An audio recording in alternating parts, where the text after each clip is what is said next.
तो शाहीन बाग तो अपने आप में एक सिंबल है नाइंसाफ़ी के ख़िलाफ़ लड़ने का, जुल्म के ख़िलाफ़ आवाज़ उठाने का या मगरूर सरकार को झुकाने का। मुसलमानों को ये समझ लेना चाहिए कि जब आपकी मुसीबत में ये नाम नियाज़ सेकुलर पार्टी खड़ी नहीं हो सकती तो आप इन पर भरोसा क्यों कर रहे हो। जिन नौजवानों ने आम आदमी पार्टी और कांग्रेस को अपने खून और पसीने से सींचा, उन नौजवानों को इन पार्टियों ने मानने से इनकार कर दिया। बीजेपी हिंदुत्व को लेकर चल रही है, हम मुस्लिम एजेंडा नहीं है हमारा। नमस्कार, आप देख रहे हैं दी कंटाप, मैं हूं प्रफुल्ल। मैं दिल्ली के शाहीन बाग में मौजूद हूं। वहीं शाहीन बाग जो कुछ दिन पहले यानी 2 साल पहले सुर्खियों में रहा था, उसी शाहीन बाग में मौजूद हूं और हमारे साथ MIM के प्रदेश अध्यक्ष यानी दिल्ली प्रदेश अध्यक्ष कलीमुल हफीज़ साहब मौजूद हैं। दिल्ली में भी काउंसिलर का इलेक्शन होने वाला है, MCD के चुनाव होने वाले हैं, उत्तर प्रदेश में भी चुनाव है और भी तमाम राज्यों में 5 राज्यों में चुनाव है। उन तमाम मुद्दों पे बातचीत करेंगे, लेकिन हमारी जो जड़ होगी वो शाहीन बाग होगी, क्योंकि शाहीन बाग से ये लोग चुनाव लड़ने का हुंकार भर रहे हैं और MIM यहाँ दिल्ली में MCD का चुनाव लड़ने की तैयारी में है। तो कलीमुल साहब, पहले तो आपका बहुत बहुत स्वागत है हमारे। शुक्रिया। पहला सवाल हमारा, शाहीन बाग में जो आप लोग चुनाव लड़ने की तैयारी कर रहे हैं, यहाँ पे बेसिक मुद्दा क्या होगा? शाहीन बाग CA NRC या फिर यहाँ के जो बेसिक समस्याएं वो? देखिए, पार्टी का प्रदेश ऑफिस भी शाहीन बाग में ही है, तो वो तो कोई ऐसी बात नहीं है। शाहीन बाग का जो anti-CA मूवमेंट का जो मैसेज है वो तो पूरा नेशनल मैसेज है। यानी जो सरकार एक दमनकारी कानून, एक काला कानून ऐसा लाना चाहती थी जिससे मुसलमानों को वो टारगेट करना चाहती थी, उसके ख़िलाफ़ जो मुसलमानों ने, ख़ासतौर से मुस्लिम ख़वातीन ने जो प्रोटेस्ट किया, उसका नाम शाहीन बाग है। तो शाहीन बाग तो अपने आप में एक सिंबल है नाइंसाफ़ी के ख़िलाफ़ लड़ने का, जुल्म के ख़िलाफ़ आवाज़ उठाने का या मगरूर सरकार को झुकाने का। अब आइए चुनाव की बात करते हैं। चुनाव में हमेशा जिस तरह का चुनाव होता है उस तरह के मुद्दे होते हैं। अब जाहिर बात है MCD चुनाव में जो लोकल इश्यूज़ हैं वो रहेंगे, साफ़ सफाई है, तालीम है, सेहत है या इलाके की सड़कें हैं। लेकिन ये मुस्लिम कम्युनिटी का इशू इससे ऊपर भी रहे। उसके साथ जो 2 इशू हैं, एक तो उसकी सिक्योरिटी का, दूसरा उसकी शिनाख्त का। सिक्योरिटी उसे हर जगह तंग किया जा रहा है, हर शोबे में उसको टारगेट किया जा रहा है, और शिनाख्त, उसकी शिनाख्त मिटाने की लगातार कोशिश की जा रही है। और CA NRC भी उसका एक रूप है। तो हमें चूँकि अपनी शिनाख्त भी बचा कर रखनी है, अपने आप को सिक्योर भी रखना है और इस मुल्क की खिदमत भी करनी है, इसलिए हमारे लिए इशू जो लोकल इशू के भी अलावा इशू हमेशा रहेंगे और हैं। महमूद अनवर भी एक्यूज हैं, उन पे भी FIR हुए थे, कई बार उनको बुलाया भी गया।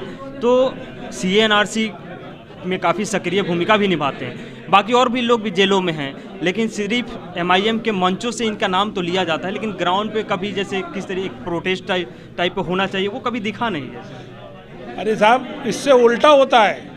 जिन नौजवानों ने आम आदमी पार्टी और कांग्रेस को अपने खून और पसीने से सींचा, उन नौजवानों को इन पार्टियों ने मानने से इनकार कर दिया। ये तक कहने से इनकार कर दिया कि ये हमारे पदाधिकारी भी हैं।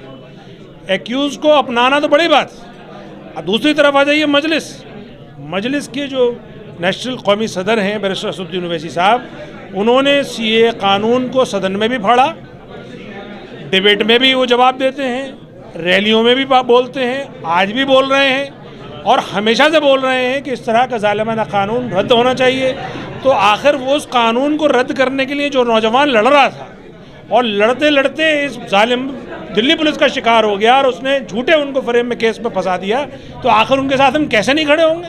अरे हम तो जिस दिन इकबाल तन्हा की जब ज़मानत होकर आई थी, हम उनसे तब भी मिलने गए थे। जिस दिन हमें ज़फूरा करकर के बारे में पता चला, हम ज़फूरा ज़रगर के साथ भी खड़े थे। हमारे महमूद अनवर की जिस दिन ज़मानत हुई, हम महमूद अनवर के साथ खड़े थे। हमारे कासिम उस्मानी जो हमारे सोशल एंड कल्चरल विंग के सदर हैं, ये इनके साथ भी उसमें मुलव्विस थे, हम इनके साथ खड़े रहे। तो हर वो शख्स, चाहे वो लड़का था या लड़की थी, औरत था या आदमी थी, अगर उसने anti-CA मूवमेंट पे आवाज़ उठाई और हुकूमतों की ज़ालिमाना पॉलिसी का वो शिकार रहा, जेल में बंद है या बाहर है, उस सब के साथ हम खड़े हैं और मजलिस उसका आखिर तक साथ देगी। और यही एक वक्त है अपने और गैर की पहचान का। यानी मुसलमानों को ये समझ लेना चाहिए कि जब आपकी मुसीबत में ये नाम नियाज सेकुलर पार्टी खड़ी नहीं हो सकती तो आप इन पर भरोसा क्यों कर रहे हो? आप अपनी क़यादत पर भरोसा। आप भी यहाँ पे कहा जाता है कि बीजेपी की बी टीम है, तो ऐसे क्यों एलिगेशन लगते हैं आप लोगों पे कि बीजेपी की बी टीम है? इसलिए लगते हैं चूँकि जो मुस्लिम नाम नियाज सेकुलर पार्टीज़ का बंधुआ वोट था, जिसको फ्री में उनको वोट मिलता था, अब ये वोट खिसकता हुआ नज़र आ रहा है। तो जाहिर बात है अब उस वोट को रोकने के लिए, वो जिसके साथ जा रहा है उसको बदनाम करने के लिए कुछ ना कुछ तो कहेंगे। अब उनके पास और कोई चारा नहीं है। बैरिस्टर असदुद्दीन ओवैसी साहब की लियाकत पे कुछ नहीं बोल सकते, उन्हें पप्पू नहीं बता सकते। बैरिस्टर असदुद्दीन साहब की ईमानदारी पे कुछ नहीं बोल सकते, उनकी जो टावरिंग पर्सनालिटी है उस पर कुछ नहीं बोल सकते। जो मजलिस की 63 साल से हैदराबाद में खिदमात हैं और जो पब्लिक सर्विस की है उसको नहीं बोल सकते।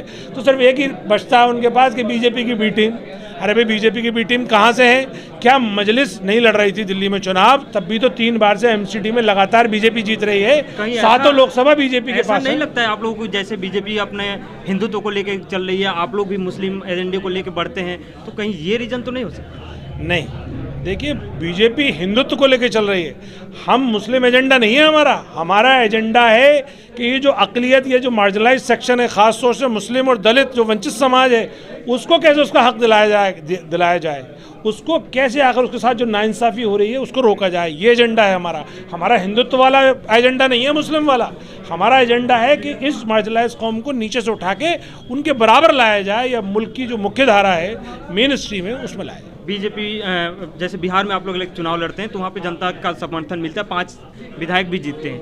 बंगाल में के चुनाव में आपको जनता नकार देती है, फिर यूपी के चुनाव में क्या होगा कि ताकि जनता एक्सेप्ट करे? देखिए, बंगाल का चुनाव और बिहार का चुनाव अलग है। बंगाल में बहुत लास्ट मोमेंट पे गए। दूसरी बात ये है कि बंगाल में जो भी हुआ वो आप जानते हैं, वहाँ पे भी ना सेकुलर पार्टीज़ का ही बुरा हाल है। आज बंगाल के सारे पैरामीटर नीचे हैं, लेकिन उत्तर प्रदेश का मुसलमान जाग गया है। आज देख रहे होंगे कि सदर साहब की रैलियों में कितनी भीड़ आ रही है, कितनी मोहब्बत पैदा हो रही है लोगों में। तो जाहिर बात है ये मोहब्बत वोट में भी तब्दील होगी और नतीजे इंशाल्लाह चौंकाने वाले। गठबंधन को लेकर क्या कुछ नहीं, गठबंधन में दिल्ली के बारे में तो बता सकता हूँ, उत्तर प्रदेश के बारे में मैं कुछ नहीं बता सकता। दिल्ली में किसके साथ? दिल्ली में अभी हमारी अकेली तैयारी है। जब हम तैयारी हमारी चरम सीमा पर पहुँच जाएगी, उसके बाद फिर जब कोई आला कमान का फैसला होगा तो आपको बताएंगे। खैर, और भी राज्यों में जैसे चुनाव थे, उत्तर प्रदेश में भी और यहाँ पे भी दिल्ली में एमसीडी के चुनाव होने वाले हैं और चुनाव को लेकर एमआईएम भी अपना हुंकार भर रही है। 3 बार ये लोग चुनाव लड़ चुके हैं और इस बार शाहीन बाग से यहाँ पे 2 महमूद अनवर हैं। एक महमूद अनवर जो जामिया के छात्र रहे हैं और सीएनआरसी में काफ़ी सक्रिय भी रहे हैं, और दूसरे भी महमूद अनवर हैं। हम दोनों में से देखता है कि किसका भाग, किसका किस्मत चमकता है, किसको टिकट फाइनलाइज किया जाता है, किसको एमआईएम टिकट देती है ताकि काउंसिल का इलेक्शन लड़ सके, और वो देखना भी बाकी। तब तक बने रहिए आप हमारे साथ। आपसे हर चीज़ें शेयर करेंगे, शाहीन बाग से जुड़ी हो या इंटरनेशनल नेशनल, हर मुद्दे से आपको रूबरू कराते रहेंगे।